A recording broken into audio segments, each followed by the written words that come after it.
Au nom du Père, du Fils et du Saint-Esprit. Amen. Amen. Alors Léon, il me semble que je t'ai pas vu souvent à la messe ces temps-ci. Bon, c'est parce que on est en pleine récolte de pommes de terre, mon père. Alors, les pommes de terre, ça prend beaucoup de temps, d'accord, mais la messe, ça dure à peine plus d'une heure, Léon. Oui, d'accord, mon père, mais voyez, Je pense pas que un petit remerciement à Dieu serait justifié. Lui qui te fournit tant de pommes de terre. Oui, mais que si, mon père, mais j'ai ma manière à moi de remercier le bon Dieu. Ah, mais c'est comment, ta manière? Oui, eh ben, à chaque patate que je sors, je dis merci, mon Dieu, sauf quand les sont vraiment trop petites, là, je dis rien du tout. Tu vois, Léon, Dieu, dans sa bonté, nous offre une nature variée. Il y a des petits, il y a des grands, il y a des gros, il y a des maigres. Oui, il y a aussi des blancs, des noirs, des jaunes, des... Effectivement. Et pourquoi? Eh ben oui, pourquoi, mon père? Ce serait plus simple s'il n'y avait pas des couleurs. Léon, c'est grave ce que tu dis là. Ah, C'est grave. ah. Dieu a voulu une grande variété en toutes choses pour nous donner la chance d'aimer tous les éléments de cette diversité, particulièrement ceux qui sont différents de nous. Tu comprends? Oui. Différents de nous, tu comprends ça, Oui, Léon? oui, mon père, mais on peut avoir ses préférences. Mais certainement. Mais il faut toujours laisser à chacun son droit à la différence. Son droit à la différence. Oui, mais il y a des cas où c'est difficile, mon père. Par exemple, avec le fromage, moi, je préfère le rouge, mais avec les rillettes, je préfère le blanc. C'est différent. Oui, écoute, Léon, sortons des problèmes à caractère culinaire et restons dans ce qui concerne nos rapports humains, n'est-ce pas? Ah, ben là aussi, mon père, entre Julien le facteur, par exemple, et Antoine le garagiste, moi, je préfère Julien. Bon, ça c'est naturel de pouvoir choisir. Mais ne nous perdons pas en bavardage. Qu'est-ce que tu as à me dire au sujet de ta conduite? Ma conduite, elle n'est pas plus pire maintenant qu'elle était moins pire avant. Alors rentrons un peu plus dans le détail, tu veux bien? Il y en a de ceux que je peux pas supporter. Par exemple, la grosse Anastasie, qui est encore plus moche que mon goré Raspoutine. D'abord, est-ce que tu t'imagines être un modèle, Léon? Si tu ne t'occupais pas de l'aspect extérieur de la grosse Anastasie, parce que, encore une fois, Dieu l'a faite différente des autres, et tu n'as pas à en juger. Et si au contraire tu cherchais plutôt à l'aimer? Alors, là, mon père, autant me demander de plonger dans la fosse à Purin. Bon, Léon, un peu de retenue, je t'en prie, hein? Un peu de compassion. D'autre part, est-ce qu'il conviendrait pas mieux de plonger dans le purin que de plonger dans le péché? Est-ce que tu ne penses pas que tes sentiments offensent Dieu?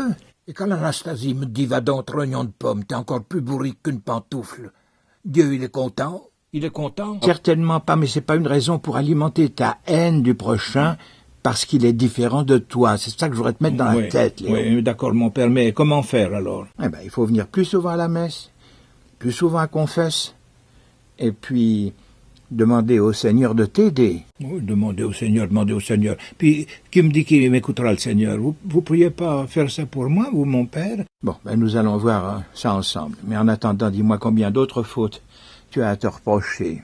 Ben, l'autre soir, j'ai vu un albinoche à la télévision. Un albinoche. Un gars tout blanc avec des cheveux blancs, des cils blancs, des yeux rouges. Un albinos. Eh oui, ben, c'est ce que je vous disais, mon père. Bon, et alors? Alors, j'ai trouvé ça horrible. Je me suis dit que si je rencontrais un type comme ça, je m'arrangerais pour l'obliger à sauter l'Anastasie. Ils iraient bien ensemble, ces deux. Tu me fais désespérer, je me demande si tu n'es pas ensorcelé, Léon. Je vais t'envoyer à mon collègue, le curé de Saran-sur-Fignol. C'est un très bon exorciste. Il va te libérer de tes vilains sentiments. Ah non, mon père, alors je veux pas avoir affaire au curé de Saran-sur-Fignol. Non. Il est venu une fois pour exorciser ma tantine Louise. Ça lui a coûté un sacré paquet à la Louise. Elle a dû lui fournir, gratos, du vin de sa vigne et des poireaux de son jardin pendant 2 ans. Sans compter qu'il a essayé de la niquer après les exorcismes. Non, écoute, tu dis n'importe quoi, Léon. Reprends-toi, je t'en prie. Non, mais qu'il ait voulu tirer ma tantine, ça encore, c'est pas grave. C'est la nature, ça. Oui, écoute, parlons d'autre chose, Léon. C'est insoutenable, ça. Après avoir plongé dans le purin, tu tombes maintenant dans ce qu'il y a de plus sale. Ah, écoute, alors là, je vous demande pardon, mon père, mais je vois pas ce qu'il y a de cochon dans ce que je vous raconte, moi. C'est la nature, ça. C'est le bon Dieu qui nous a fait comme ça. Vous-même, mon père, vous vous gênez pas pour besogner la Germaine, hein? Votre gouvernante, là, vous y allez. Mais qu'est-ce que tu dis? Mais oui, mais tout le village et tous les environs, ils savent bien que vous enfilez la Germaine. Tout le monde, il est content, mon père. Personne n'y trouve à redire. Les gens, ils vous aiment beaucoup, vous savez bien. Alors, ils se réjouissent que vous preniez un peu de bon temps de temps en temps. Écoute, je suis proprement choqué par les sornettes que tu racontes. Choqué, Léon. Restons-en là, tu veux? C'est pas moi qui fais ma confession, c'est toi qui viens faire la tienne. Oui, c'est juste, mon père, mais enfin, il faut quand même... Alors oser. parlons plutôt de ta conduite intime. On avait abordé la dernière fois la délicate question de l'onanisme. Oui. Tu m'avais avoué que tu te touchais tous les matins. Oui, régulièrement, mais rarement le dimanche de fête. Et je t'avais rendu attentif au fait que cette pratique est non seulement pécheresse, mais qu'elle peut nuire à ta santé, à ta personnalité d'homme, en tant que créature de Dieu. Eh ben, mon père, depuis vos recommandations, moi j'ai ralenti la pratique à 3 fois par semaine, mais je vois pas que ça a changé grand-chose. Hein. Au contraire, je me sens plutôt moins bien. Oui. Je t'avais rappelé que, par ces mauvaises manières, tu compromets des êtres, ceux que tu prends comme substituts pour satisfaire ton vice. Ces êtres, c'est-à-dire tes cibles, tu les salis sans qu'elles puissent s'en défendre. Eh bien, il faut réparer ces fautes, que Dieu a en horreur, Léon. Nous allons prier ensemble pour toutes ces victimes, en demandant au Seigneur de les purifier de tes atteintes morales. Dis-moi leur nom, Léon, pour que l'on puisse mieux cerner notre intercession. Alors, Léon, des noms? Ben, il y en a pas tant que ça. Tant mieux. Mais si peu soient-elles ces victimes, eh bien, il faut les nommer, Léon. Alors? Eh ben... La belle Linette? Hein? La femme de boulanger? Non, pas la La belle. Berthe? La jolie postière? Non. Alors, Gabi?